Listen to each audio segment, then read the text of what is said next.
What up, Blockchain Nation? And so, people have asked that, is this the end of Bitcoin?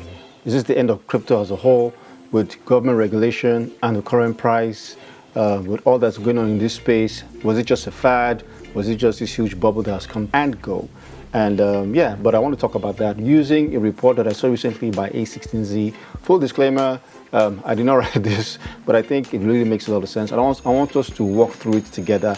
And I think this will really validate, or this will really help you believe more in this crypto space. As you know, I'm a huge believer in crypto. Not asking you necessarily to be a believer, but the fact that you're watching this channel, I'm assuming that you have some interest in cryptocurrency. So yeah, we're just going to go over this report by A16Z. So is the state of the crypto in 2023. It really talks about the progress that has been made, talks about the setbacks and the market cycles, and also the regulation and also the opportunity in the crypto space. So this is A16's view. Web3 is more than a financial movement, it's an evolution of the internet. Blockchains are more than ledgers, they are computers. And crypto is not just a financial system, it's a new computing platform. People have speculated, people have bet, people have done all sorts of things in this space.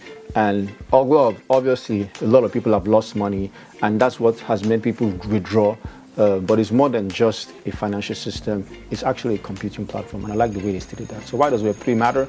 It talks about in 1990s, Web 1, when we had open decentralized protocols like SMTP, which is what you use for emails, and HTTP. They were community governed, limited functionality. And with Web 2, where we talk about siloed centralized services like Google, Facebook, Twitter, they were governed by corporations, advanced functionality, values accrues to big tech companies. So big tech companies like Google and Facebook are worth billions, maybe trillions by the time you're watching this. They're centralized silos, and they are the leaders in the Web 2 evolution. Then introducing Web 3, where we have the community governed by communities, decentralized blockchain networks, and the value accrues on network participants. So I like this, where Web 1 really is about information and websites, like how you could read information, like Google made it possible, or other platforms made it possible, or the evolution of Netscape browser also made it possible for us to read articles on the internet with websites. And Web 2 was where we could post content on the web, on applications like Facebook, Instagram, Twitter, and the like. So you could post, you could publish, you could write. Now, Web 3 allows you to have tokens, which allows governorship and ownership, which is the powerful thing about Web 3. So users have more power and then a greater share of revenue on Web 3 versus Web 2 platforms. So as you can see, on Web 2, you have people like YouTube, Spotify. Most of the revenue is for the platforms themselves, platform owner, which is YouTube, and a small percentage goes to creators like myself, which are not even in.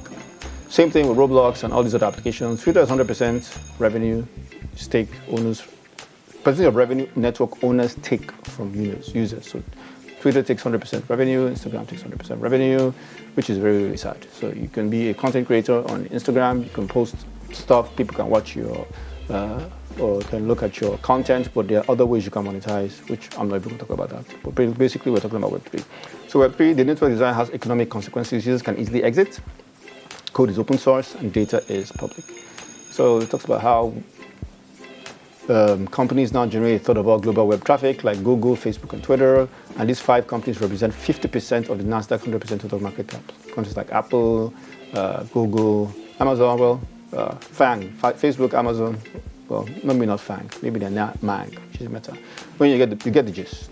But blockchains transfer control from centralized entities to decentralized communities, which is what I like about this. So, market cycles. This is a very important one. Every apparent chaos has underlying order. The market has undergone 4 cycles, each bigger than the last. So we have the price of the crypto market, which has increased 75% compounded annual growth from first wave to second wave to the third wave, and all the projects. So it has so much of an upward spiral. So CAGR is for compounded annual growth.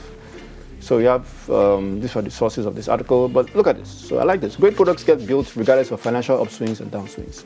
So if you see from 1999 all the way to 2023, which is as of the time I am recording this, you have different, like if you look at 2008, this was the global financial crisis. And in 2008, you have Bitcoin. You had companies like Pinterest, you had Airbnb.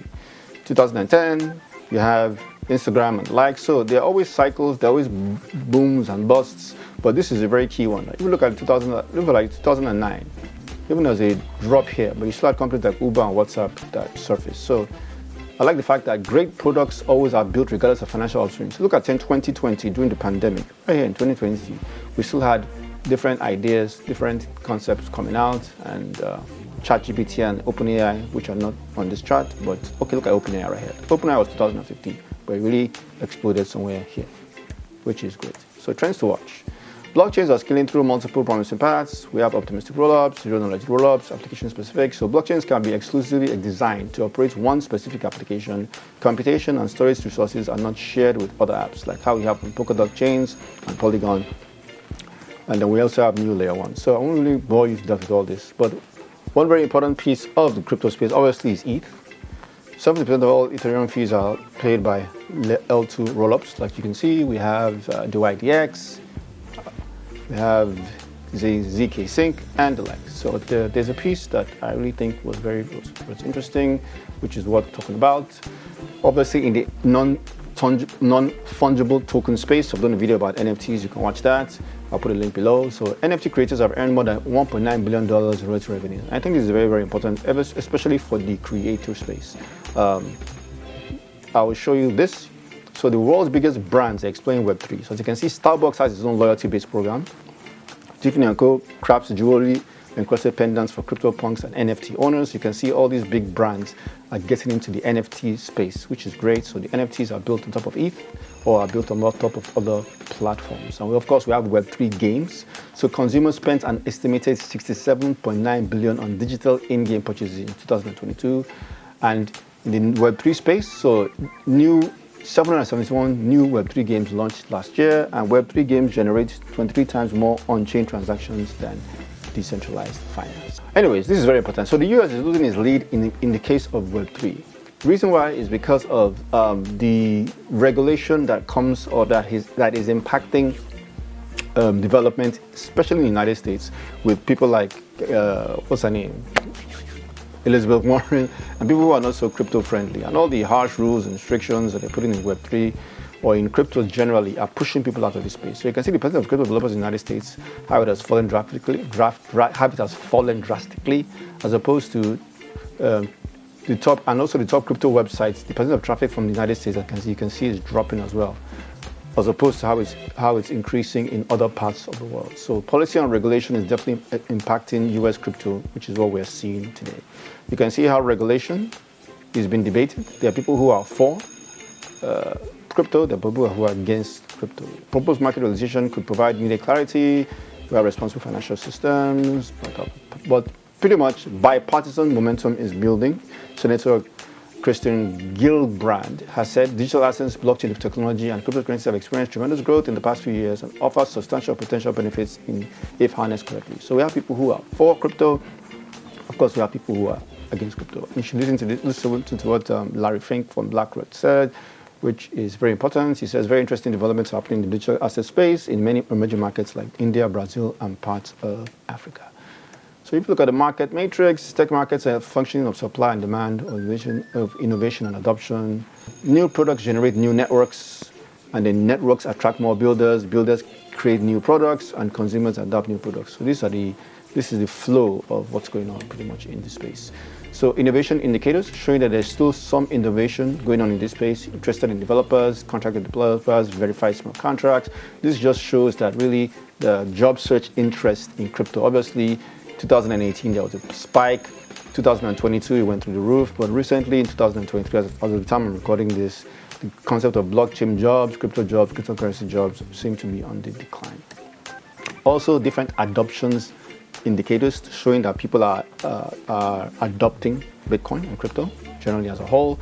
The active wallets or addresses, the transactions that go on the network, transaction feeds, mobile wallets, all this. And as you can see, there's an increase generally somewhere in 2022, but recently in 2023, with all that's going on, there seems to be a decline somewhere. But stablecoin volumes is still kind of high, and the state of the crypto index measures market growth. As you can see, innovation indicators showing that there's a lot of innovation going on in this space. You have the number of active developers, the interested developers, the contract developers, verified smart contracts, and adoption indicators that people that it's being adopted, the active addresses, the transactions, and the DEX volume. So there's really much a lot here, and then I think you should read. But really, what's next? It's still early days of cryptocurrencies as far as this report is concerned. The internet users versus unique active addresses, large scale. This shows internet users. That's what this chart shows. And then here we are seeing yearly transacting addresses growing this way, and then the monthly transaction addresses going this way. And we believe we had 1 billion internet users by 2005. I believe that's what this says, which is very interesting. So what we're expecting is that smart contract security will improve, developer adoption of zero-knowledge tech will accelerate. Some of the most iconic Web3 products will be built during financial downturns in crypto, which is good. Hiring will become a major focus for DAOs. As block space becomes more affordable, non-speculative. That was weird the way I did it with my camera, but pretty much governments will bypass bipartisan crypto regulation. So important disclosures by 16Z, they obviously are going to say that they are going to make a disclosure stating that, read it all. Anyways, here's my point. My point is that I know I just went through it, but I would love if you take your time and look at this report. Basically, at a very high level, it shows that even though we're in a downturn, even though it seems like the buzz and the excitement for crypto seems to be winding down, I believe that some of the most significant and powerful projects in this space are going to come around this downturn. When things kind of slow down and when the noise stops, the real people, the real players in this space will show up. And I think we're going to have a lot of innovation. Because I think a lot of people are focusing more on innovation because the scream and the hype about price and about the financial benefits of crypto, people who speculated earlier managed to, maybe you bought Bitcoin at $700 and it scaled to, I don't know what it scaled to. And there are people who made money in that bull run. But during this cycle, where it's not necessarily people are not, where there's a downturn, I think the impact will be, in my opinion, from adoption, from the way people begin to build platforms and other solutions or layer 2 solutions on top of platforms like Ethereum and on Bitcoin and the rest. That's my personal opinion. And so, for those who are believers like myself in this crypto space, my personal opinion would be stay strong. Keep on understanding what's going on. Don't forget all the hype that's going on and focus on learning all you can about crypto. Because like I always say, my wish for you is that you learn more about Bitcoin and crypto assets, because I believe, in my personal opinion, that Bitcoin or cryptocurrencies is really going to change the world. And those who get involved in this space, in informing themselves about what's going on, will greatly impact the future. And if that is you, let's go chase it. Still looking for ways of earning extra income? Clicky lets you earn by sharing content you normally would have with friends. Go to www.clicky.com and register a new account. Now you can start earning easily. Find out more about Clicky on any of our social media handles. Clicky. Create, share, earn.